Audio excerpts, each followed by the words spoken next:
Hey guys, it's Tuesday. It's the Betting Edge with the Prez. Super fun show today. Rob Vino and Drew Martin, both from sportsmemo.com, joining us. We're going to talk one college basketball game, one NBA game, both on television tonight, and both AFC games. And we've got a bunch of promos to give out, so let's bring the boys in. And well, as you guys can see at the bottom of the screen, we have a promotion for Drew. CBB 299, and Drew, we'll go to you first. I just want to make mention to everybody, a lot of people wait for handicappers to get on huge runs before they purchase them. Stupid. What you want to do is you want to find a handicapper who has never had a losing season in a particular sport and get him when he's actually down. And that's where Drew sits right now. Never had a losing college basketball season in his life, but he's only down like 3 units. This is the time to buy Drew Martin. How are you, my friend? Hey, Prez, I appreciate the introduction. I'm doing happy Tuesday morning to you and Robbie there. And college basketball just getting into full swing, about to release my 20th play of the season tonight. So just sitting at a 9-10 record so far, but hopefully catch one of these runs, which in past years has been a huge month. So hopefully it starts tonight, Prez. And even if it doesn't start tonight, Drew, I'm 100% confident you're going to be up money at the end of the season. So guys, you want to talk about a massive promotion.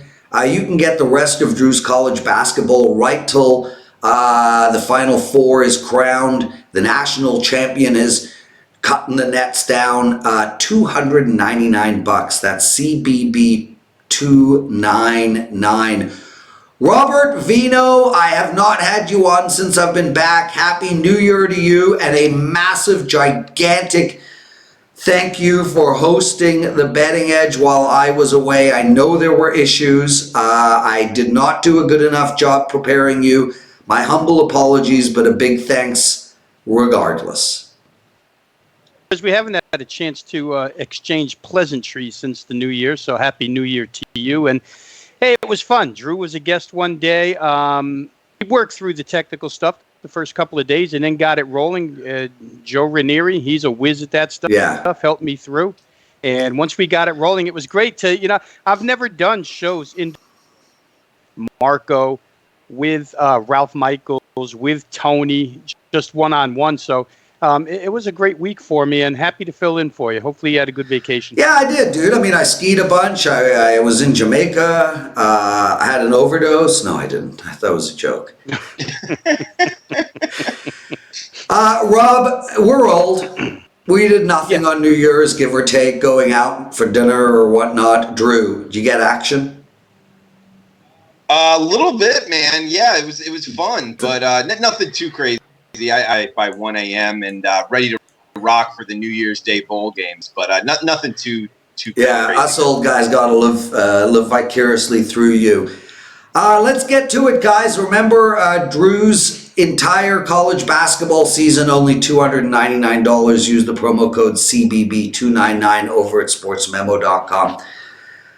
Boys, Tennessee, we're going to talk Tennessee, Missouri. The line came out at -4 for Missouri. It's now -5. The total has gone up 2.5 points from 120 to 122.5. And Drew, I'll go to you first. What do you like in this game?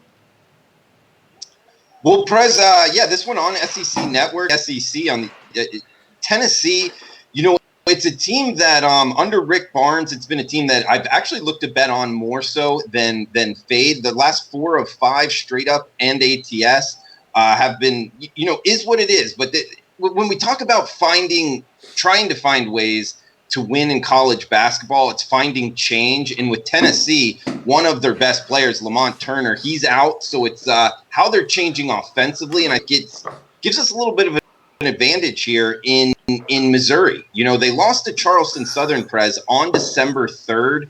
And since then, they've won 4 of 5. They're only lost to Kentucky. Kentucky, did similarly to Tennessee. They lost to Kentucky on the road. They now get Tennessee at home.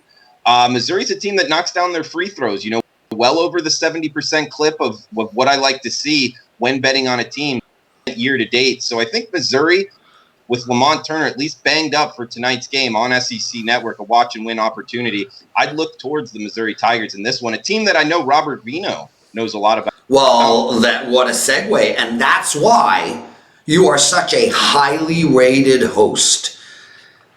I'm just going to kick back and let you handle this show, Drew. Rob, talk to me, baby. Yeah, I mean, if we look close, you'll see the Missouri gear is on today. My youngest graduated there. I spent the better part of 3.5 years going to Missouri games and seeing some of the pieces of this team, Prez, mainly the center, Jeremiah Tillman, who this Missouri really runs through. They've had problems with him since he was a freshman, being able to stay on the floor because of foul trouble. And now, 3 years in, he's still having the same troubles. When that guy's on the floor, Mizzou's a different team.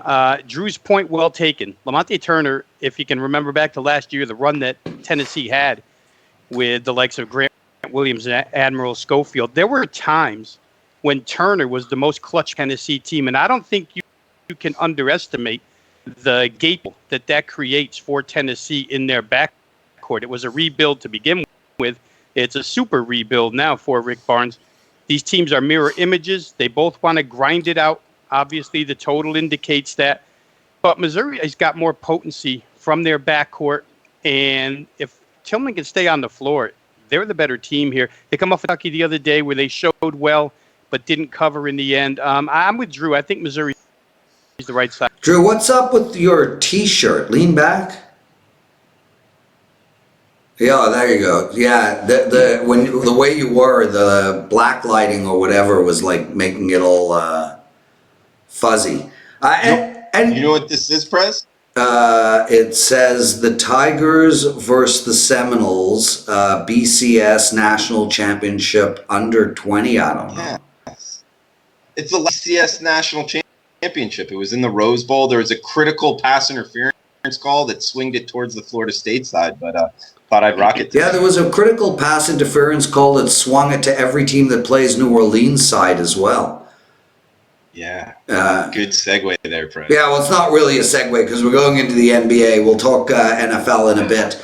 Guys, remember Drew Martin, man, $2.99. That's like $300 minus $1. Yeah, I'm a mathematician. For his college basketball season, all the way through the March Madness, $299. That is so cheap. I didn't even make that promo. You did, Drew. I would have made it $3.99. It was in the giving mood, Prez. That's what it's all about this time. No, that was last month, dude. This is the taking part of the year. No? Well, as long as I put out enough winners, which January's been good, man, and doing the research. So that's where it starts, and hopefully it starts tonight. And Lamonte Turner with that change in the Tennessee offense. Hopefully Mizzou is one of the plays that I bet, as it sounds like Robbie did as well. So hopefully Mizzou comes in. You're going to come on Betting Edge either tomorrow or Thursday. Send me a run. Let's get a nice promo up for you. Sure. We're going to change the promos, guys. Check out the bottom of the website. Drew, I'll go to you first on this Lakers game. Minus 13 against the Knicks, 223.5. The lines moved 3 points. Look, I had over 229 last night in the San Antonio-Milwaukee game and got there. I'm on an absolute tear. So when you go over 229, 223 seems light. But the bottom line here, Drew, is this is a game where I look at it and it's like the Lakers can name their score. I mean, do they want to cover 13 or don't they? And that's ultimately what it comes down to. They can go out and win this game by 30 points, or they can just take their foot off the gas with 5 to go and open the back door for the Knicks. Where are you going in this one? Well, I guess I'm hoping that they don't want to cover. The Knicks are worth a look here. It's a lot of points, Prez, in the NBA, plus 13 here. And when you look at the Knicks, yes, they lost their last two straight up, but they've won 4 of their last 5. And spot-wise for the Knicks, you know, they are on the West Coast. It kind of makes me just look off the top like, man, maybe look to fade this Knicks team. But, you know, just look at their schedule. At Phoenix, a day off. At LA Clippers, a day off, and then now here in the same building against the LA Lakers. It's not necessarily spot-wise very bad for the Knicks. And on the late side, depending what number you're going off of, closer or opener, 2-8 against the number their last 10. The Lakers are not playing good basketball as of right now. LeBron and Anthony Davis a little bit banged, causing problems for the Lakers. So yes, I'm with you. The Lakers are the more talented team. However, getting the plus 13 here, it made me look towards the Knicks with maybe a little hold your nose special tonight, late night action in the NBA, Prez. Mr. Vino, sir, found at sportsmemo.com. What do you think? Yeah, the number makes it a difficult handicap, Prez, because, what you say is true. Lakers are the better team. But the Knicks under Mike Miller, ever since they fired Dave Fizdale, have been good point spread-wise. Drew pointed out the negative mark that the Lakers have posted over the last 10. The Knicks are 8-4 of their last 12 games, and they actually have 5 straight-up wins under Mike Miller, which is as many as they had under Dave Fizdale this year. So, LeBron and company stumbled through a Sunday victory, 106-99, little disinterested Sunday night, win by 7 against a depleted team. The only question I have with the Knicks, and I would probably choose to back the Knicks here, maybe 2 questions. If LA remembers anything, the Knicks beat them twice last year. I don't know what that means. That's too much in the NBA, last year's revenge. But the Knicks team, when Elfrid Payton is running the show at point guard, and it's shown up in the numbers all year long. He's been out the last couple of games. He covered the Clippers. He's maybe questionable to play tonight. I'd rather wait and see if he's going to. As for the total, I think it's in a real good spot. So this, of all the games to choose, this is probably one of the most difficult for me to bet either side. Guys, we're going to talk NFL, both AFC games. Just to let everybody know, I'm on a 9-2 NFL run. I'm on a 5-1 NFL 5% play run. I have a 5% play up for this weekend. I also will have a big card this weekend. You guys can get the rest of my playoffs, every single game, including all my prop bets for the Super Bowl, for only $79. Head over to WagerTalk.com. Use the promo code Prez NFL79. That's Prez NFL79. And check out the NFL presidential address with Ralph Michaels and myself. Last week's show, we called all 4 unders. We basically called every single game on the board except the Philadelphia game, and that was largely based on an injury. So make sure to watch that. It will be up Wednesday night. Drew, I'll go to you first, like usual. Tennessee, Baltimore. Baltimore sitting at home, well rested. We're going to talk about Kansas City and Houston. And, one of the interesting things for me is that I think Kansas City is, I think the bye helps Baltimore more than Kansas City. Kansas City's an offense that sort of plays in rhythm as a passing offense. Everybody needs to be in the exact same spot at the exact same time.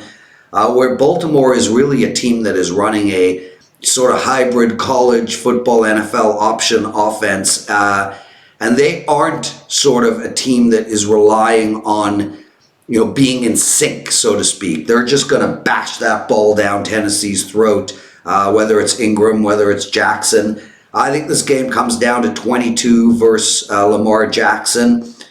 And I think Tennessee really matches up well against Baltimore. I like Tennessee, and I like over the total. I think we're going to get some scores. I think we're going to get a slow-moving game, but the play-action passes that 22 and Lamar will set up should be real long. So we're going to have fast scores in a slow game. I like Tennessee in the over. Good stuff, Prez. I mean, in your breakdown, it's just tough for me to step in front of this Baltimore. They're good. There's no doubt about it. I mean, you bring up the fact of, a little bit different stylistically, offensively, but it's working for them. And I don't necessarily disagree with you in terms of the bye may not help them as much as it helps Kansas City. I said it in the other way around. I think Kansas City didn't want to bye. I think their offense was in full sync. I think their defense was in full sync. I think Baltimore, it makes no difference to them. They're going to run the ball 6 out of 10 times. And it's smash mouth running. It's not even like, it's not even, Barry Sanders or Dickerson running. I mean, it's Jerome Bettis down the middle. Yeah, absolutely. I understood. I misspoke there, but I mean, sidewise, I just think it's difficult to lay the Baltimore. I mean, Tennessee. Look at their full season stats, but you kind of almost got to go just from when Tannehill took over, and they've been a lot better offense. So sidewise, I think it's really difficult for me. We've seen a push towards the under. I actually disagree with it. I get the fact that, both offenses like to have the longer drives, taking time off the clock, but I think that they have enough playmakers on the outside to kind of give an advantage to both offenses here. And we're now seeing a number as low as 46 and might even want to wait longer. But I agree with you. I think that this over is worth a look here, Prez. Rob Vino, where are you going in this one? Yeah, I'm with you, Prez. I'll give you a couple extra reasons why I think Tennessee, and it is scary to step in front of the Baltimore train at home for sure. But I'll say this. They played 6 playoff teams this year, and they go 4-2 against the spread, which is nice. They go 5-1 straight up. The only playoff team them is the Kansas City Chiefs. But they only had one game where the total yardage advantage was better than 48 yards. And, in fact, they were outgained by 3 of those teams in those 6. The thing, as you mentioned, they ran for 178 yards or more in 5 of those 6. Now, the good news for Tennessee is we're going to have the top 2 rush defenses in the AFC against one another here. Baltimore's 1, Tennessee's 2. And Baltimore's got to try and stop Derrick Henry the same as Tennessee has to try and stop their power rushing attack. So I think it goes the same for both. It could be whose passing game breaks out first in this contest if both can stone the other. There might be a subtle edge here, guys. I really think that Mike Vrabel has the possibility, the opportunity. I think it will happen to lean on Bill Belichick for some advice. New England played Baltimore. In that game, if we go back, Baltimore ran out to a big lead in that. New England came storming back with up-tempo offense. And, in fact, in the third quarter, they were on a drive to go take the game when Julian Edelman had the ball ripped out of his hands and run back for a touchdown, and that pretty much ended their hopes in that game. So I wonder we generally don't watch them go up-tempo, but if he leans on Belichick for some advice on what Baltimore did to them and how he may be able to handle mainly Lamar Jackson, second in line, Mark Andrews, the tight end. If you can do something against those two in Baltimore, I'll take the 9.5. It's just interesting that both these games we'll talk about, the team that advanced from the wild card round is playing an entirely different animal this time. Baltimore's totally different than New England. And, of course, KC, totally different than the Buffalo Bills. Yeah, and you know what, Rob? Mike Vrabel actually is a follower of the betting edge. He watches it religiously. So I don't think he needs Bill Belichick's advice. I think he just got it from you. I hope he does. Take the points. I want him to, take my little advice here from southeastern Pennsylvania. Yeah, so Mr. Vrabel, if you're down by 15 with 30 seconds to go in the game, please try get the back door for Rob Vino. Guys, I want to tell you a little strategy I use in NFL betting that really lends itself well to this Houston-Kansas City game. And I don't use it a lot. It doesn't come up a ton, but it does in this game. For me, there's so many variables when you're looking at, is a game going to go over? Is a game going to go under? Who's going to cover? I want to try to isolate my decision to as few variables as possible. So before we get into the game, I just want a yes or no from either of you. Drew, can Houston put up 21 points? Yes, they can. And Rob? If Will Fuller's involved, they will.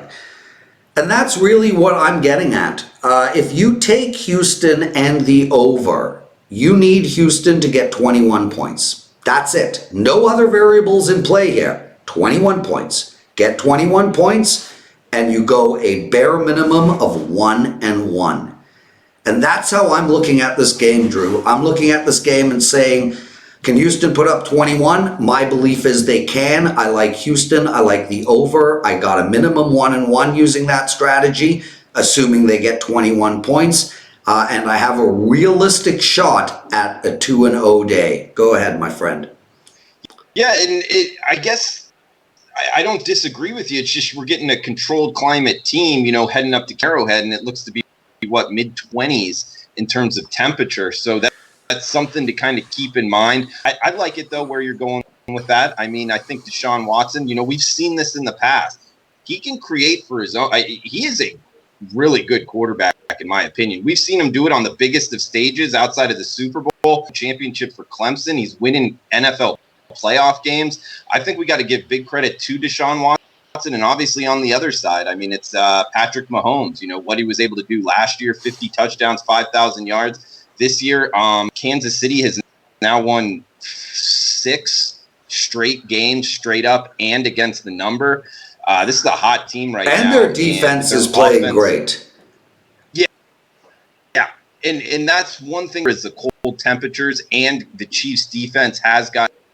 This is a really difficult handicap. It's a game that I haven't bet as right now, but I'm with you. I think Deshaun Watson can kind of create, and Houston can go over that 20 number, which would put it on towards the over. Rob, you mentioned Will Fuller, and I think he's actually the key to this game because he's the only player on Houston that stretches the field. And what we know about Kansas City is that they're going to blitz almost every single play. They're going to just rattle Deshaun from start to finish. But what that blitz does is it is mitigated by a fast wide receiver opening the field up, and especially opening the slot up. He's absolutely crucial to this game. I think if Will Fuller plays, Kansas City's defense will not look as good as it would if he was out. In total agreement, Prez. And it's the only reason I haven't gone ahead and played over yet, although you probably should, because it just keeps moving. 50 is somewhat of a dead number where totals are concerned. There's not a lot of common scores that fall on 50. 51 certainly is. 27-24, you want to win a game, you don't want to lose it. I'll give you one more reason why Houston can hurt the blitz, and that's the fact that Duke Johnson is one of the best pass-catching receivers out of the backfield in the NFL. And if you're going to slow down a pass rush, you want to do it with a lot of screens as well. So Houston's got all the elements. Got a quarterback who Drew mentioned is unafraid. Biggest of stages. Nothing's going to phase this guy. Cold weather, I don't think will phase this guy. On the other side of the coin, the Houston defensive secondary, a complete mess. Buffalo didn't take full advantage of it. We'll see what the injury situation brings for Houston this week in that secondary. But regardless, points-wise against this team, even though J.J. Watt's up front. I mean, he didn't do much against Baltimore other than the one huge sack, but you would think that it takes him a game to get back into rhythm. Still, Prez, everything out here, I think it's an over game. And like I say, at 50 for those watching here today, I think if you like over, you got to play it right now and cross your fingers for Will Fuller, because that will just add the dimension that Houston needs. That will probably, Prez, his addition probably makes them a better side play. Everything. Or raises their value as a side as well as... Agreed 100%. Boys, thank you so much for doing the show. Rob, I'll email you later tonight or text you about tomorrow or Thursday. Drew, you're awesome. Thanks for joining us, guys. Everybody make sure to take advantage of Drew Martin's college basketball offer, $299 for the rest of his season all the way through to the championship game. Promo code CBB299 over at sportsmemo.com. Everyone, check out Puck Time. Dave Kochen, the legend himself, and Carmine Bianco with us. Great show. Drew and Rob, thanks again, and we'll speak to you all later. Best of luck, Always Prez. a pleasure, Prez. Thanks for having us.